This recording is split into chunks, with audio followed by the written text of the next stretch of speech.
it. Yeah, you gotta do it. Every day, every time, every single place you find yourself, you gotta do it. NinjaFlavor.com.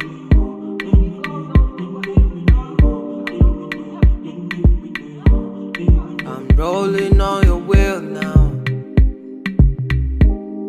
I'm drinking Hennessy now. I hope you see now. Hello and welcome aboard to the Science Digest Show, proudly sponsored by EPP Book Services, Brainwork Educational Consult, SMC Consult, So Much for Christ, Aspire Drinking Water, and Professional Bread Makers, PBM. We are proudly assisted and powered by Pandit Photography and Therapics. We are also supported by Meditouch Physiotherapy located at Tema in the High Complex building with the Tema Area Pentecost Church and the head office of the Tema Area Church of Pentecost in Community 11 with the same building as Rabito Clinic. Trust Meditouch Physiotherapy for all your physiotherapy needs.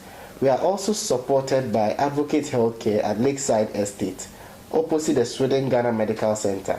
You can trust and count on Advocate Healthcare for all your medical and dental needs. They have a swift and sophisticated dental laboratory that provides aesthetics and all dental needs and care to you in Ghana and even at Nigeria.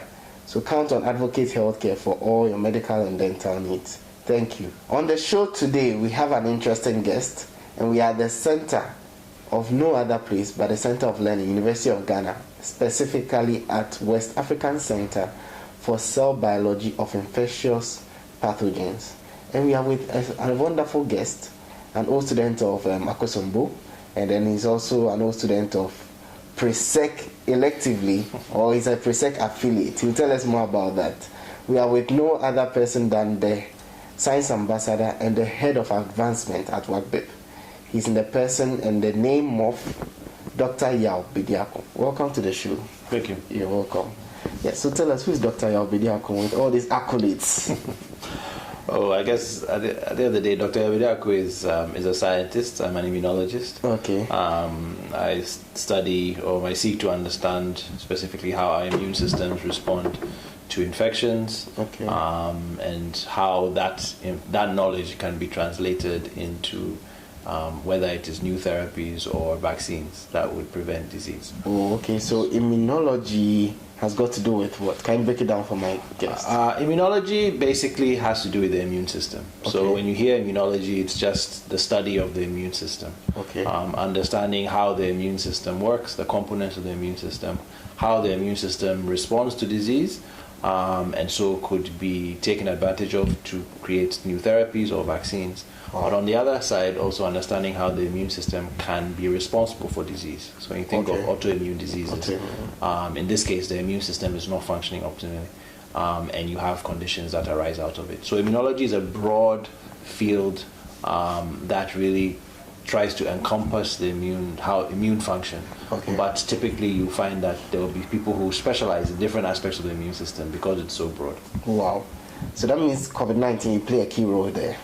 I play some role. I mean, COVID-19 is a virus, so you have a lot of people who are virologists who will be studying the virus. But obviously, it's a virus that causes a disease. So once it causes a disease, then it interacts with the immune system. Okay. So currently at Waccbip and together with colleagues at Noguchi, there are a number of us who are interested in understanding the immune response to COVID. A lot of people have talked about how people in Ghana and Africa appear to be more asymptomatic. All right. So with COVID and immunology, what's been the pathway, the success story, your comments? I think success is difficult to gauge against COVID. I think the world is still trying to figure out how to handle COVID. The number of cases globally continue to rise. The number of deaths, we are still rising. America is still close to 1,000 deaths a day. In Ghana, it appears as though our number of cases has declined, but then at the same time, we are not testing as broadly as we were before, so it's a little bit difficult to really gauge whether our cases are really dropping. But certainly it appears as though the hospitalization rate, so the number of people showing up with flu-like symptoms, has dropped. So that is a good sign. We can be encouraged by that. However, it does not mean that we can afford to relax. the epidemic in other countries has gone in waves. There have been places that have appeared COVID-free and then have had re-emergence of the virus. So I think for now we are in a bit of a wait-and-see mode. We need to continue with the protocols, continue, I believe, to test as broadly as we can to identify people with the virus so they can be isolated appropriately. But then we have to wait and see what it will mean for our population, especially now that our international airport is open. We have to now begin to keep an eye on whether cases suddenly begin to rise. Okay. So what's accounting for the drop in number of testings and... Oh, the drop in number of tests, that is a question for the Ghana Health Service, not for me. Not for you, okay. I don't, I think in what I've heard on the TV and on radio, Ghana Health Service have basically, they've moved away from the mass contact tracing that we were doing before. They are advocating now a more targeted approach where they appear to be focusing on people who come to hospital. And as I said, the number of people showing up at hospital has dropped. Okay. So by extension, the number of tests will also drop. The challenge, though, is because we know that this virus has a large asymptomatic burden. It is possible that we will miss a lot of cases because these people will not come to hospital. Now, of course, these people, even though they're asymptomatic, they can still spread. Yeah. And there are people with underlying conditions or elderly people who are more vulnerable. So there is a risk that even though a large proportion of people will be asymptomatic, by not testing broadly and only focusing on people who show up at hospital, these asymptomatic cases will continue to spread, to more susceptible or more vulnerable populations, and we will see continued death. I think it's important to note that despite the fact that our active cases have decreased, and the number of new cases appears to have decreased, and really, as new cases decrease, because our discharge rate is now, after 14 days, you are discharged, there's a constant discharge rate, so that means by extension active cases are naturally going to drop because we are finding fewer and we are still discharging people at the same rate, so the active cases will drop. But I think it's important to know that the number of deaths has not necessarily dropped that much. So the death rate has always been climbing at a particular rate, okay. And it appears that is the same. So I think that's a thing to keep an eye on, that cases detected will be based on testing, but if people die, you cannot. The challenge though is, are people dying and are they being tested? Because obviously a COVID death is due to a positive COVID test. So there may be people who have died who were just not tested and so were not captured. So how we are doing is difficult to gauge because it's so dependent on testing, and testing I feel is somewhat uneven. All right, that's a good analytical view and an assessment you've done.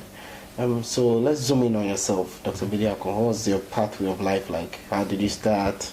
How did you end up as an immunologist? Where did you get your education? Stuff like that. Your parents? Okay, so I grew up largely in Ghana. I actually did my primary education in Ekropon, in Ekwapim. And then I went to Akosombo, as you mentioned in your introduction. I went to Akosombo. You didn't go Presec or anywhere? So I went to Akosombo International for JSS. And then for SSS, I was debating between staying in Akosombo and going to Presec. Okay. And you want to be a blue boy? Well, it's only boys, right? So, so I actually, a lot of my good friends from Akosombo JSS actually went to Presec, and I had the grades, I had, our time it was 12 or 11, anyway, I got to all ones, so I got into Presec. But I chose at the end that I liked Akosombo, I liked the vibe, I liked the environment. So nothing against Presec, but I just made the choice to turn down an offer of admission to Presec and to stay there. See, an honorary Odadie? I guess you could say like I have lots of Odadie friends. My director is an Odadie. I'm surrounded by Odadie all the time. Sure. I have business partners who are Odadie, so I cannot seem to escape people at Presec. Sure. So in a way it's good because I've met them anyway, so it's good I got another experience. Yeah, that's fine. Okay. And you got your ladies around you? Well, I mean, fine boy. There are some, it's just a different vibe, being in a single-sex school versus being in a mixed school. But that wasn't really the defining thing. It was just I'd been in Akosombo for 3 years. I had a good rapport with my teachers. I knew the academic standards there were high. And I guess in a way, just in discussing with my parents, my younger brother at the time was still in GSS in Akosombo. So there are a number of personal reasons that also made it worthwhile. And in the end, I don't think it didn't affect me negatively. I did SSS and I still performed very well at being in Akosombo. So I believe it was the right choice. Sure. So after Akosombo, what next? So after Akosombo, after SSS, I went to the US for undergraduate. So I went to a college in Michigan, at the time called Calvin College, now it's called Calvin University. That's where I got my first degree. So I got a Bachelor of Science in Biology. After that, I worked for a year in the US as a technician. So I wanted some lab experience, so some research experience. So I worked as a research technician for a year and then enrolled in graduate school. In the US, you have the option of going straight to a PhD. You don't have to necessarily go through a master's.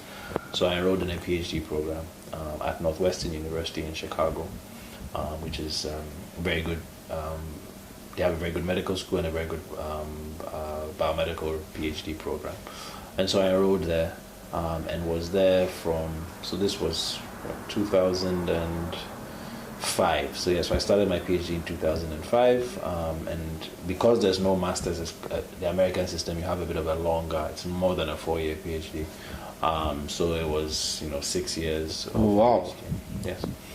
So I was in Chicago for that time. For 6 years? Yes, I was in Chicago for 6 years. Then once I finished my PhD, I went back. Actually, I took a break from research and went to teach. I went back to university where I did my undergraduate degree, and I taught there for 2 years as an assistant professor. In what? In biology. Okay. So I went back to teach biology at the university where I did my first degree. Following that, I moved to Kenya. So I moved to Kenya to do a postdoctoral fellowship. So I was ready to go back into research. So I left the classroom again. This time went to Kenya, the coast of Kenya, and began studying malaria in children. So in this case, doing malaria immunology in children in Kenya. I did that for 2.5, almost 3 years, and then moved to London to do a second postdoctoral fellowship. Wow. At an institution called the Francis Crick Institute, which is the largest biomedical institute under one roof, as they call it in Europe. And it's their areas there range from cancer research, infectious disease, basic developmental biology. It's a big place, a really great place to do science and to learn. That's the Francis Crick. Francis Crick Institute. It's named after Francis Crick, who was one of the the people who discovered, the co-discoverers DNA. of DNA, the structure of DNA. Watson and Crick. Watson and Crick. So Watson is American, Crick is British. So Okay. the British institution is called Francis Crick. Okay.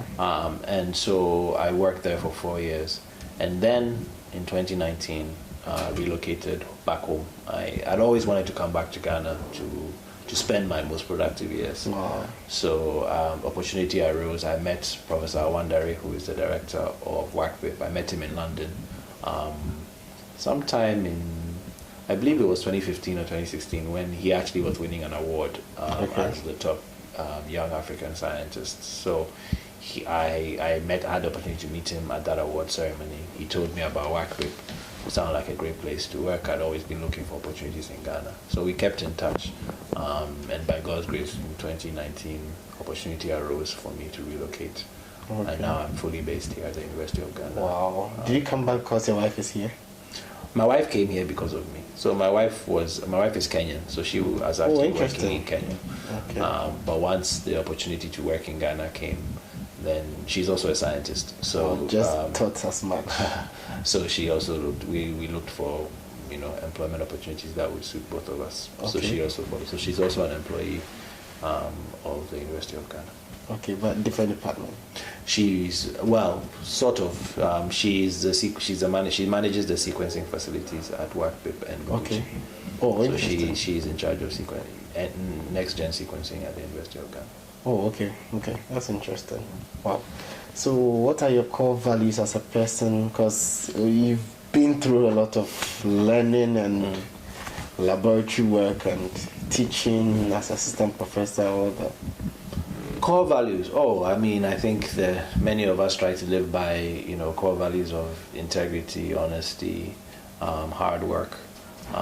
You don't really succeed as a scientist without this. Now, I don't claim to have yet succeeded. I still consider myself to be a young.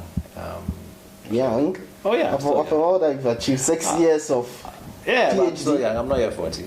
So. They say life begins at 40.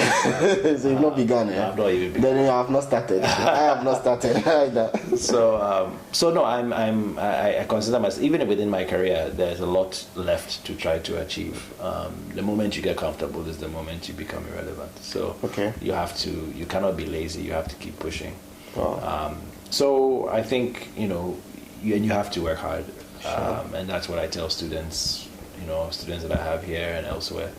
That science, no career I think is easy, but especially science, being a researcher, especially one who wants to be based in Africa, science as a discipline is challenging. Now, if you lay that on top of the challenges that you face in an African, a developing economy like ours in Ghana, where equipment or resources are not always available to you, the only way you survive is by being excellent, and that requires hard work. Sure. And I believe that's what Waccbip stands for. It's actually an African Center of Excellence. That's how it was founded. And so the E in ACE is for excellence. Without excellence, Waccbip does not exist. So that is what we try to instill in our students. We have a reputation that Waccbip is hard. If you come and do a PhD or a master's here, it's hard. Well, it's supposed to be hard. We don't apologize for that, because if we don't push ourselves and we don't push our students to be excellent, they will not be competitive in this world and they will not make it as scientists. And so I don't think we should be apologetic that it's a rigorous academic program. It's not mean, it's not trying to be wicked, but you went to PRESEC. I think PRESEC has a reputation for being a hard place to get into and a challenging place to work, and that is because they are trying to keep a certain standard. I believe here at Waccbip we have the same mentality. Okay, that's interesting. So you heard it from Dr. Bediako that the moment you try to feel comfortable is the moment you become irrelevant, or the moment you want to be complacent is when you become irrelevant. 2nd September, he said this, Dr. Bediako 2020. All right, that's an interesting one. So what's your take on the prospects of academics in Ghana, and maybe some reforms you felt after going through Akosombo, the international system, maybe we can push into our government CITO system?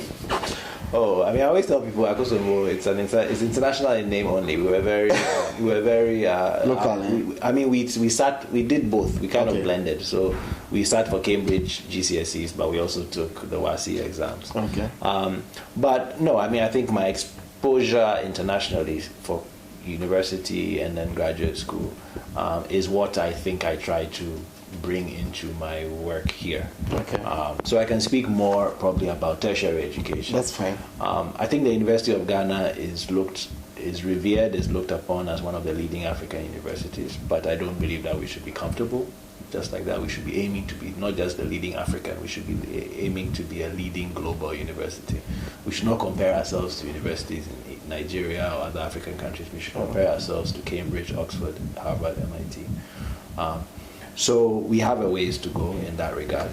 I believe that centers like Waccbip, like the new WAGMIC, West African Genomic Medicine Center, West African Center for Crop Improvement, WACI, and a bunch of other centers even beyond the sciences and the humanities, have the opportunity to really revitalize this university.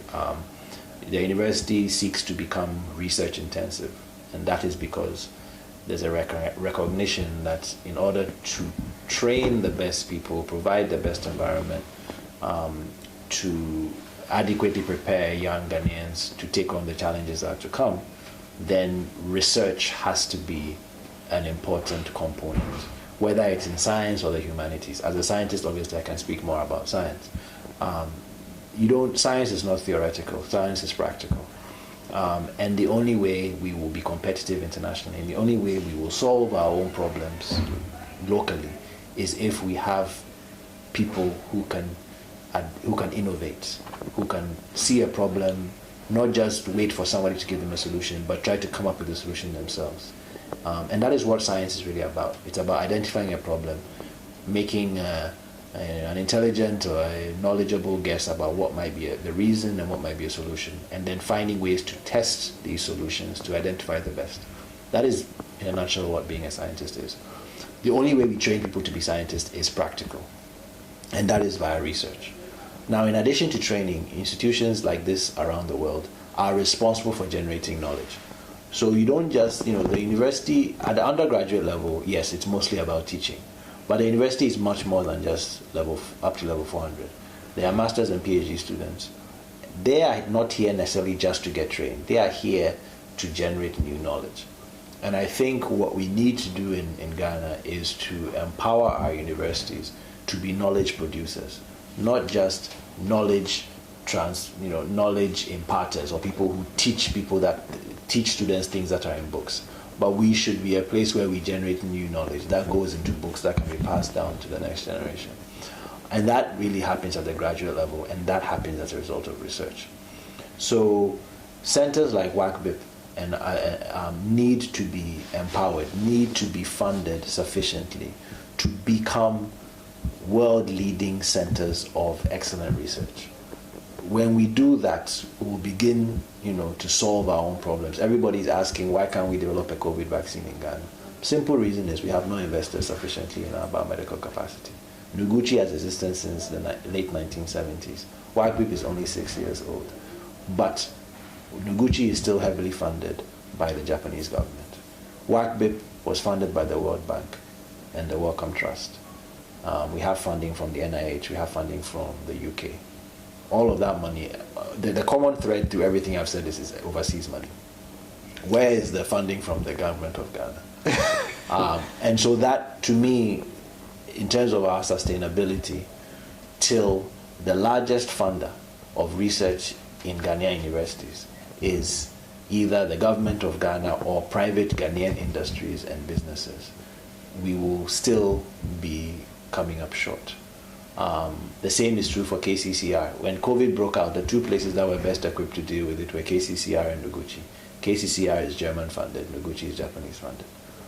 So if somebody asks me what do we need to take our universities to the next level, it is a recognition not only that we need to be research intensive, but then we need to do what it takes to make us research intensive, and that starts with resources.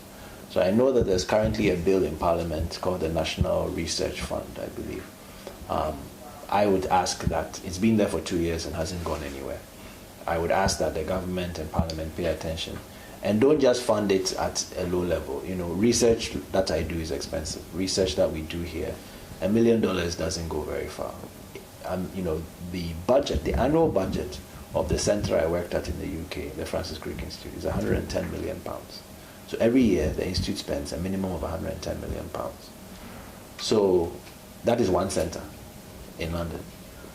So if Ghana is going to be internationally competitive, that just gives you an idea of the scale of resources that are going to be required. Maybe we can't start with $1 billion immediately. Interesting. So you've heard the appeal and the plea from Dr. Bediako to government and to Parliament, saying that the National Fund, Research Fund, NRF, should be passed. It's been lying on the bench or the table for about 2 years and counting. So we are begging on you, let's push in some cash flow into our research system, to Waccbip especially, so that we can propel our activities and our research to global standards and heights. We have to undergo global challenges and then also make global marks and hit the mark at the global level, than just comparing ourselves to co-West African countries and then maybe Africa as our ultimate. You heard it right from him. Yeah. So what about other aspects of science? For example, you did biology single major and you've gone into immunology. Most people in Ghana, normally when they do a single major, they feel, the only job they can do is teaching, and they don't like to teach, and they don't like to do that. What's your take on that? I think science is very broad. Actually, I did a biology major and a biochemistry minor, but besides the point. There are a lot of options for science careers.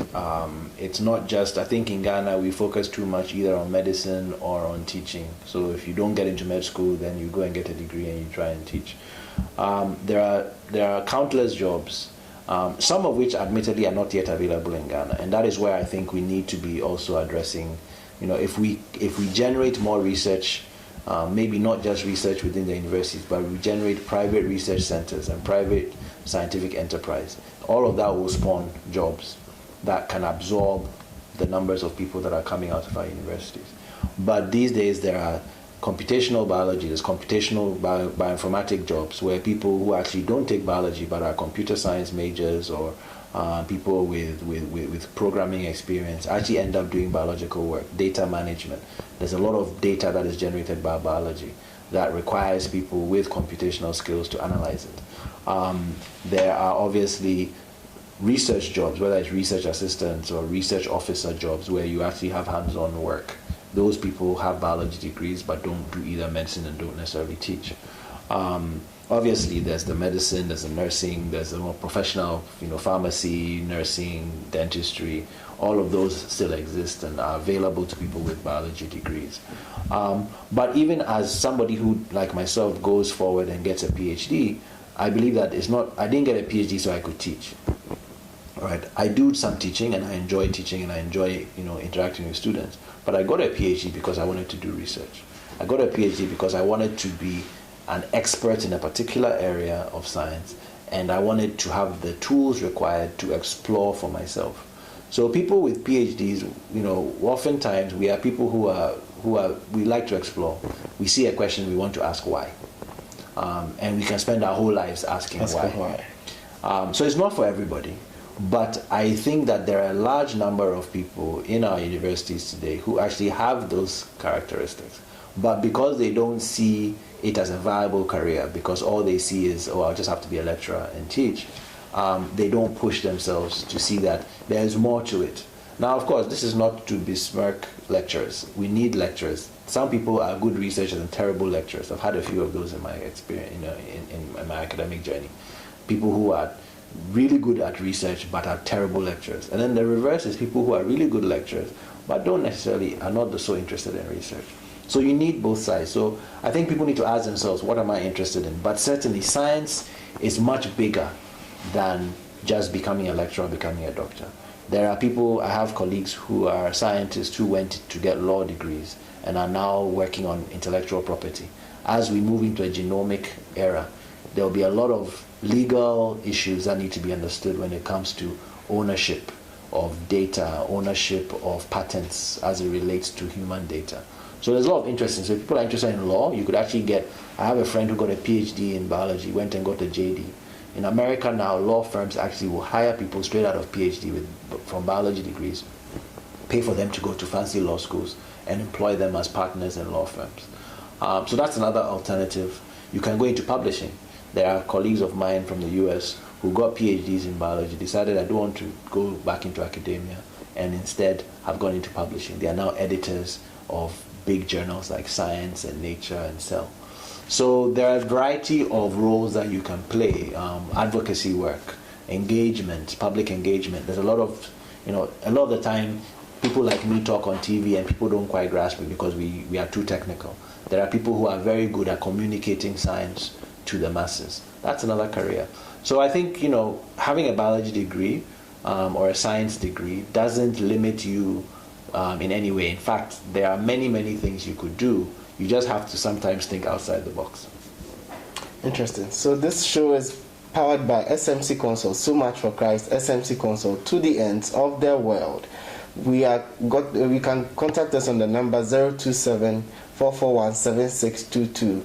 That is 027-441-7622 or 054-859-3815. Before we wrap up, we would like to know more about the basics in immunology, in terms of subject disciplines or areas that you can minute yourself into in terms of immunology. Okay, so I think, as I said in the beginning, immunology is very broad. There are many different aspects. I mean, I like to think immunology more in terms of specific problems or areas that you could explore. So I have spent a lot of my time up to this point in infectious disease, so understanding how, for instance, malaria interacts with the body and how natural immunity to malaria is generated. So you could consider, that would be infectious disease immunology. But lately, I'm also now becoming more interested in non-communicable disease like cancer.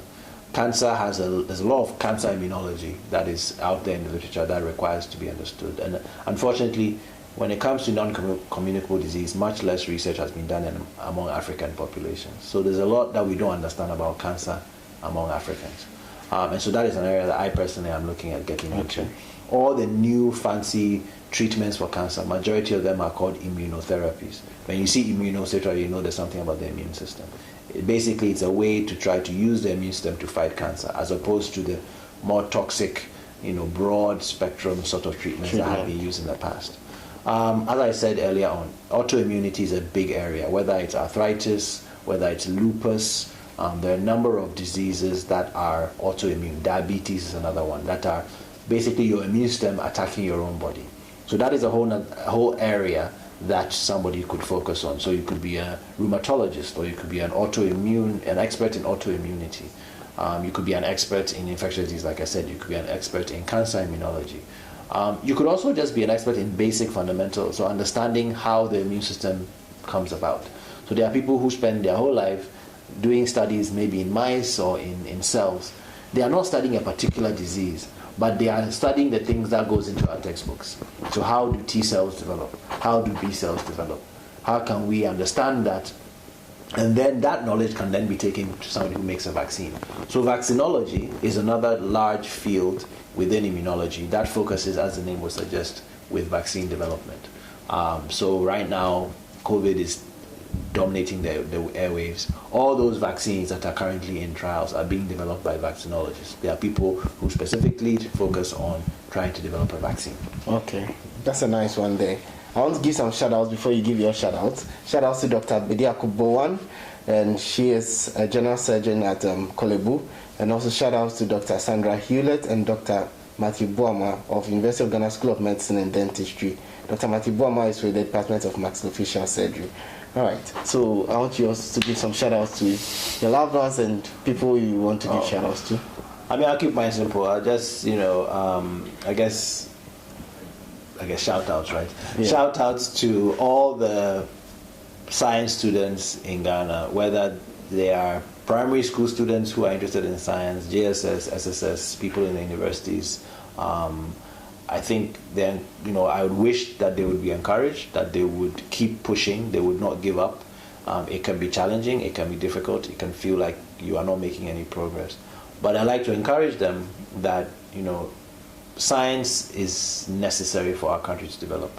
And we need the next generation of scientists to look further than what even we have been able to do and people before us have been able to do. Many of the solutions to Ghana's problems are going to be found within innovation, technology, and development, and those areas are driven primarily by science.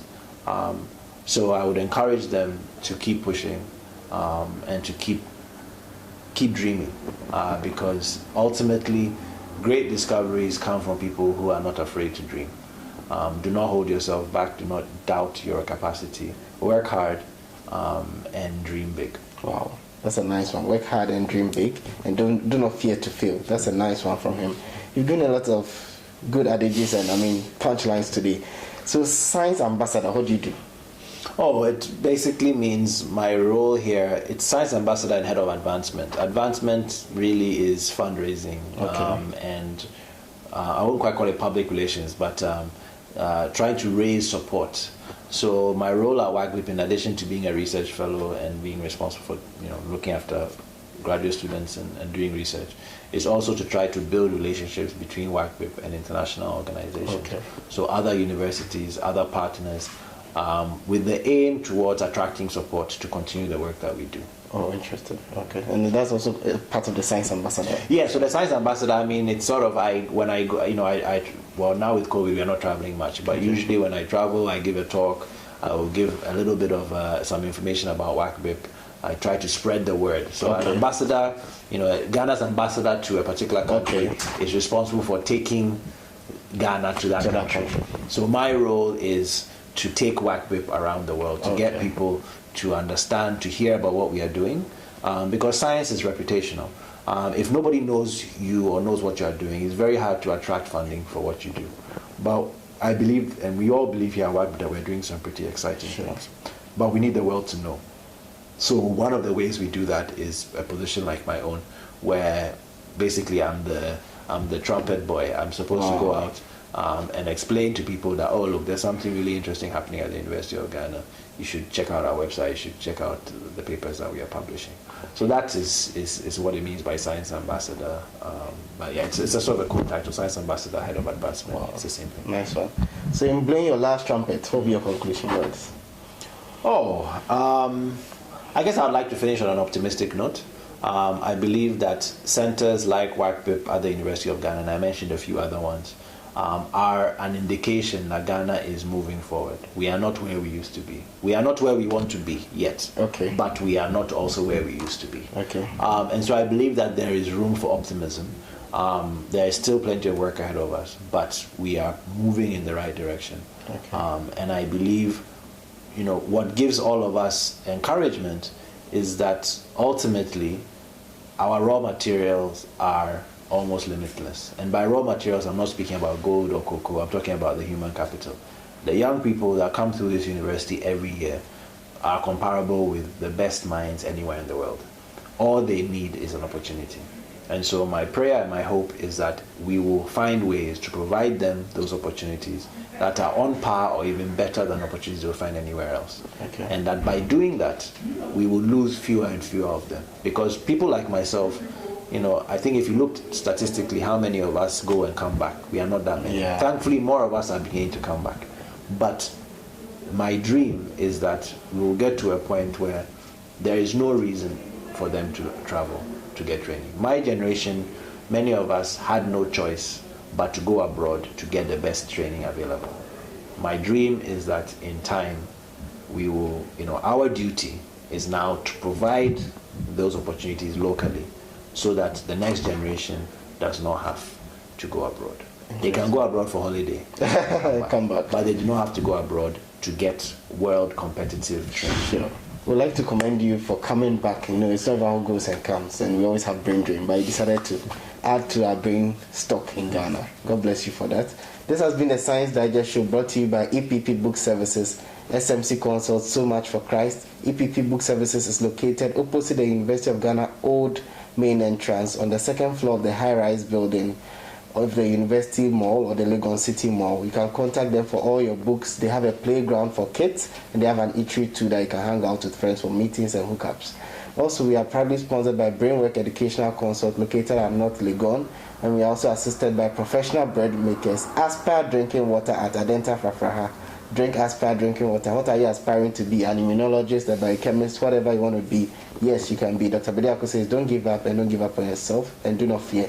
And lastly, we are also supported by Meditage Physiotherapy, located at Tema, Community 11, in the same building as the Pentecost Tema area office, and is opposite the Tema Women's Hospital. We are powered by Pandit Photography and Therapics. Thank you for watching the show. But before we sign out, Science Digest Show, we have a saying. Science Digest Show, yeah, yam no fika fika. Do you understand that? Yes, I do. Yeah, so we'll sign out together saying Science Digest Show, yeah, yam no fika fika fika. All right, see you. Bye. Alla pressure for. You gotta do it. Yeah, you gotta do it. Every day, every time, every single place you find yourself, you gotta do it.